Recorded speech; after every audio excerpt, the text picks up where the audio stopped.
Have you ever known that quiet voice that says, "I'll do it later," and then later never comes?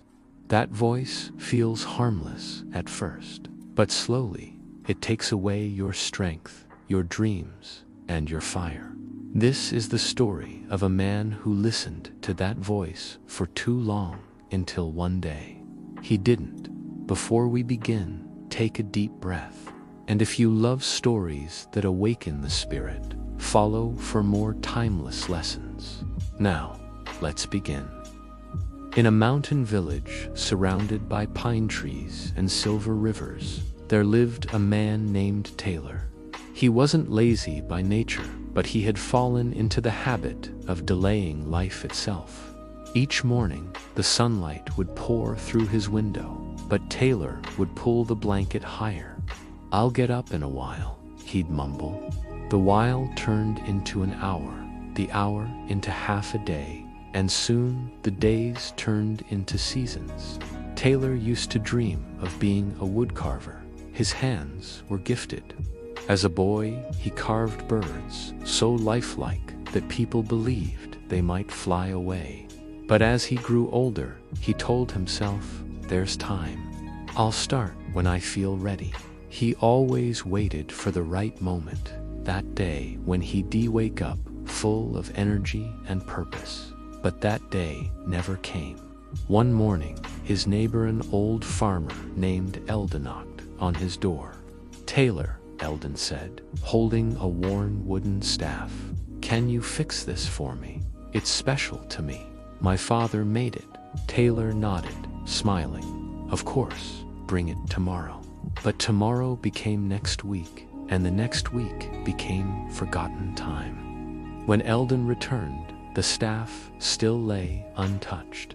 The old man looked at Taylor for a long moment and said softly, "Son, a task delayed is a life delayed.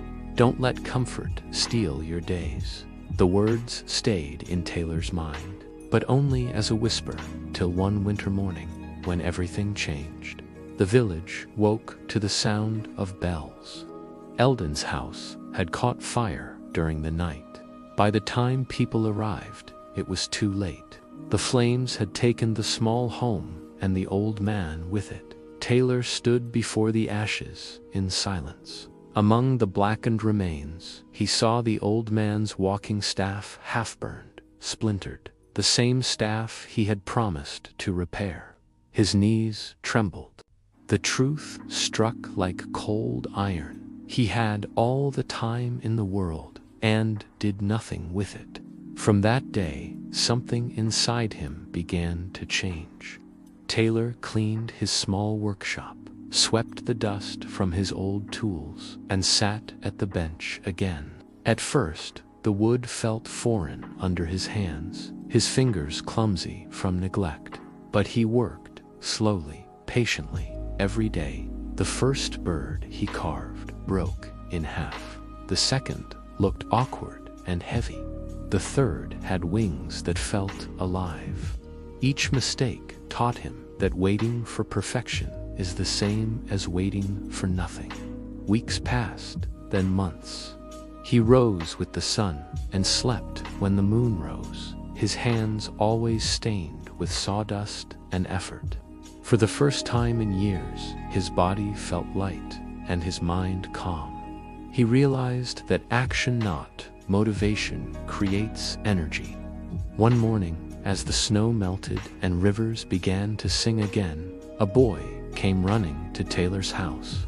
"Mr. Taylor," he said, out of breath, "the town fair needs carvings for the spring display. Will you help?" Taylor smiled, his heart steady.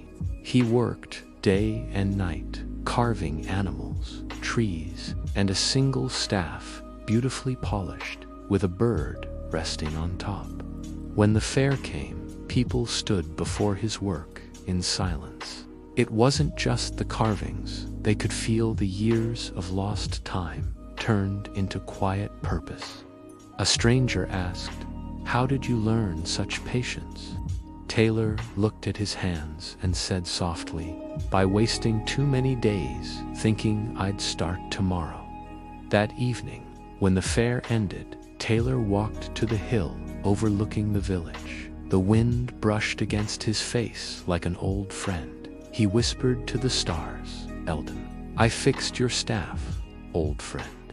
It only took me a lifetime to understand." And for the first time, he didn't feel regretfully gratitude.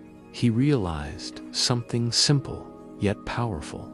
Life doesn't demand perfection. It only asks for motion, a small step, a single act, a breath of courage to begin now. In time, Taylor became known across the valley. Not because he was the best woodcarver, but because his workshop had become a place of quiet transformation. Travelers came to see his carvings, but they always left with a different kind of lesson.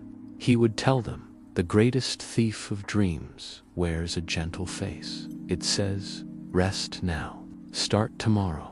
But tomorrow never comes unless you create it." And when young men came to him, full of dreams but chained by laziness, Taylor would give them a small block of wood and say, "Carve something, anything.